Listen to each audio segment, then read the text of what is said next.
So you can see right here, I have this little pot set up, and then I have a big bright light up here that's shining down on this upper right-hand corner of the pot, okay?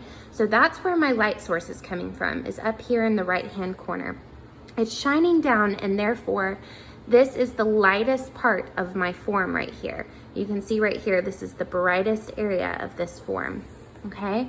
As I get further and further away from the light source, you can see that over here on this side is the darkest part of my form, and then my shadow is facing an opposite direction from the light. So if my light's coming from this way, from the right, my shadow cast on my table should be going towards the left. I've drawn out this form and I've started shading in the top part of it. And you can see my light is coming from the same direction that it was coming from up there. It's shining down on the right upper side. So therefore, this is going to be the lightest section of my value scale. As I move further away from this light, it gets darker and darker and darker until I meet my shadow, okay? So something that's really helpful for me when I'm trying to create 3 different values, dark, medium or mid-tone, and light, is breaking down my drawing into 3 sections. So you can see these lines that I've drawn here for myself. That tells me how dark I should be going right here. This should be the darkest section. This should be the mid-tone or medium section. And then this should be the very lightest part of my form. And I'm just using pressure to color along these different sections and get lighter and lighter as I go towards my light source, okay? Another thing to note is that I did not draw my 3 sections like straight down lines. That would not make my bowl, which is rounded, look very realistic. And if I'm trying to add value in order for this to mimic the light and dark shadows of a real object, I want those lines where I'm adding my different values to curve along with my object. Now, if I were drawing a square, maybe my lines would be more straight up and down. But since I'm drawing a round object, I want those light, medium, dark values to curve along with my object to look most realistic. And if you want to go further than that, you say, oh man, circles are a little easy for me. You can always challenge yourself by drawing different forms, like a cube, a cone, a cylinder, and try shading those as well, seeing what values you can achieve, okay? So let's hop right into using different materials. So you guys hopefully last week got a chance to practice using a pencil to create value by changing the pressure of your pencil as you get lighter. So the darkest value would be the hardest that I'm pressing on my pencil, and then as I'm going along, I'm going to get softer and softer with how I press on my pencil to achieve that value. So I'm going to start on this one up here, and again I've drawn these little lines for myself so I can see my light source is coming from up here. So this should be my darkest area, this will be my mid-tone or medium, and then this should be the lightest part of my sphere.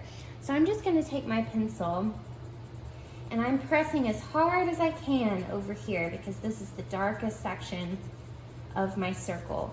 And if it's easier for you, if you are doing a sphere, if you are trying to add value to a sphere, it might be easy for you to rotate your paper as you color so you're sure that those lines are being rounded along with the form, right? And we're using our best craftsmanship on this. We're not leaving big gaps in between where we're coloring.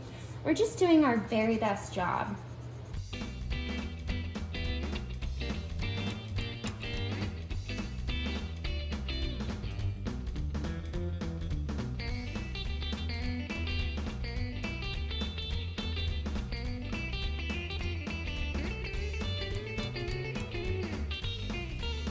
And the great thing about using pencil to create value is if I have some lines that I don't really like, that I feel are a little bit too harsh, I can either take a tissue or just my finger, and I can use that to kind of blend.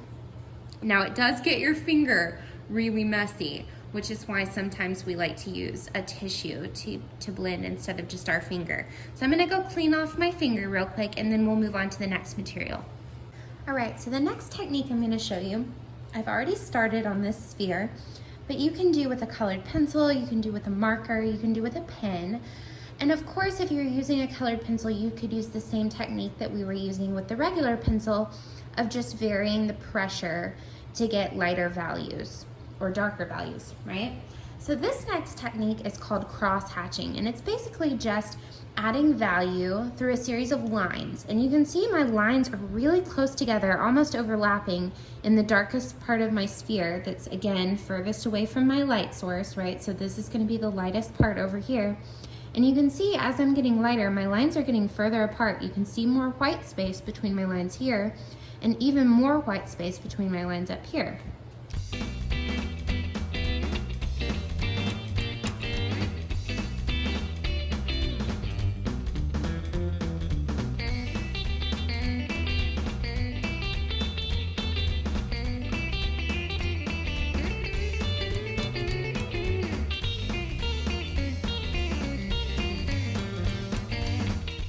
So that would be a fun technique to try with a colored pencil, a crayon, a marker, whatever you choose. All right, let's move on to watercolor. Now, you do not have to try this if you don't have these supplies with you, but if you do have watercolor, watercolor is another great way to create value. So again, on my sphere right here, I've mapped out my sections of where it needs to be darkest over here, furthest away from my light, medium, and then I have my little lightest area kind of mapped out right there. So I'm gonna follow along those lines with my watercolor. And Mrs. Turner has liquid watercolors, but you probably have watercolors in a pan and you can do the exact same thing I'm doing. You don't have to have these tubes of watercolor, okay? So I'm dipping straight into my color for my first darkest section, okay? So I have all this paint as loaded up on my brush as I can get it. I got a lot of purple on my brush right there. And I'm gonna go into this dark section and just start painting in this darkest area.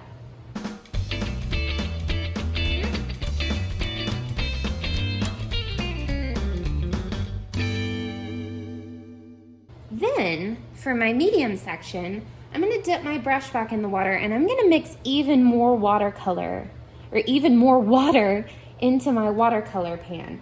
So if you're going straight from the pan, you want to use the least amount of water in the darkest sections. And then for your medium section, you just want to add a little bit more water to your pan. And that's going to make that tone a little bit lighter than what you had before. And you can see, because I added more water, that is much lighter than this section. When I get to this lightest section, I want to add even more water to my watercolor pan, or I can just use whatever's left on my brush and just dip it in my water once and then use that slightly colored water to make my lightest area. So that would be a fun thing to try if you had those materials on hand. All right, so for my last material, I'm gonna use a marker and we're gonna use a technique called stippling. Stippling is just making a series of dots, and just like we practiced with the cross-hatching perhaps, the closer your little dots are together, the darker that area is gonna look. The farther apart those dots are, the lighter it's gonna look. So I'm gonna start on this edge that again is furthest away from my light source, so it's gonna be the darkest. And I'm gonna start making these dots. All right, so you can see my dots are really close together. Some of them are even overlapping over here. And then as I'm getting further away, I'm letting my dots drift apart from each other a little bit. All right, so here is my finished sphere that I've finished stippling in. Remember, you can always go over certain areas to darken them up, and we're really trying to blend all of these areas in together. One thing that I wanted to mention to you is that we're of course not grabbing our markers and stabbing our paper like this. That would destroy the tip of our markers and the sound would probably annoy whoever is home with us.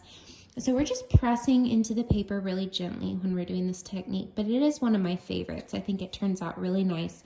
It does take a very long time. This probably took me about 10 minutes to fill this all in, but I was doing a really careful job of it.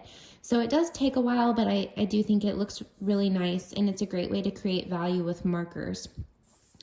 Here's another example of some cross-hatching that I did. If you're not choosing to do a sphere, if you really want to challenge yourself and try some other forms, you can see that this one, those lines of dark, medium, and light values don't curve along with the form because it's a flat object. The light is still coming from this direction, and this is still the lightest part, this upper right-hand corner of my cube.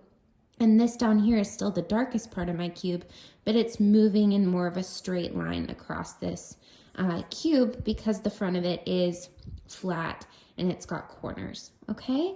So hopefully you'll try some of these techniques this week, whether it's just shading with a pencil, whether it's cross-hatching, trying watercolors if you have those at home, or stippling, that you'll try one or two of them and have some fun doing it, and maybe even challenge yourself to create some different forms. All right, see y'all next week.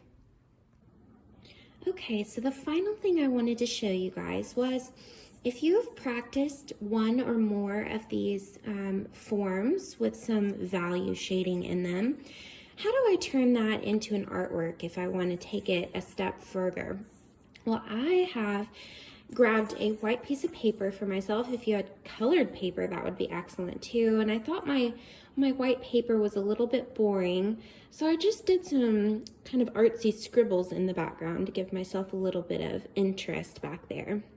And then I cut out all of my shape practices, and I'm going to start arranging them on my paper and then gluing them down. And this is a great way to take a practice exercise and turn it into a work of art if you want to take your learning one step further. My highlight, my lightest point is right here. My mid-tone values are all in the same place. And then my darkest side of all of my forms is down over here, okay?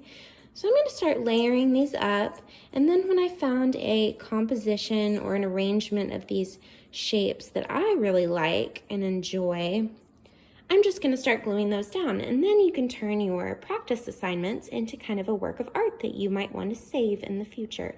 If you want to share this final piece of art with us, or if you don't want to bother cutting out your shapes and you just want to stop at the practice, that is fine too. We would love to see your work if you want to share. Thanks, guys.